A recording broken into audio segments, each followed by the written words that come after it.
We can build really big things in space. Okay, not that big, yet.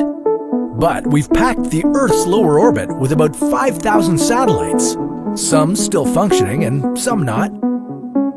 What if we could build a bigger, brighter satellite and put it into Earth's lower orbit? Something that would reflect so much sunlight that we'd never have to turn our lights on again. I'm talking about an artificial moon. How big could we possibly make it?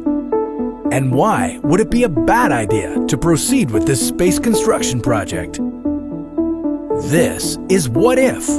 And here's what would happen if we created an artificial moon. The largest satellite we've put into lower orbit, the International Space Station, is as long as a football field. We assembled it in pieces in several launches, and now it's revolving around the Earth, some 400 kilometers above us. How would we launch an artificial moon that's 10 times bigger than that and position it high above the Earth's surface? Most of the Earth's satellites in low orbit are operating just above the ISS. Some of them are parked in geostationary orbit about 35,000 kilometers above the Earth's equator. The real moon revolves around us from a distance of 380,000 kilometers away. But we don't need to put our artificial moon that far away. We'd place it somewhere between the Earth and the ISS. That's a good spot right there. We'd have to make sure it maintains a speed of 27,400 kilometers per hour.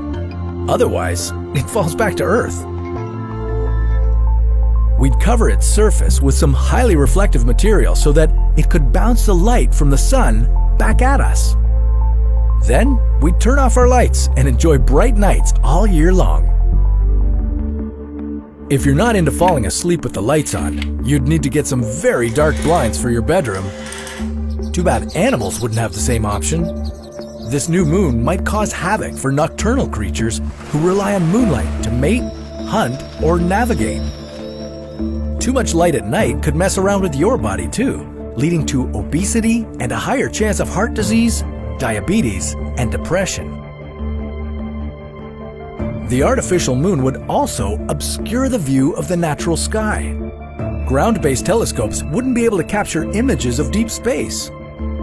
It could result in us giving up on our dreams to go to distant stars, imprisoning us on Earth forever. So think about it. Do we really want this second moon? Well, wait for it.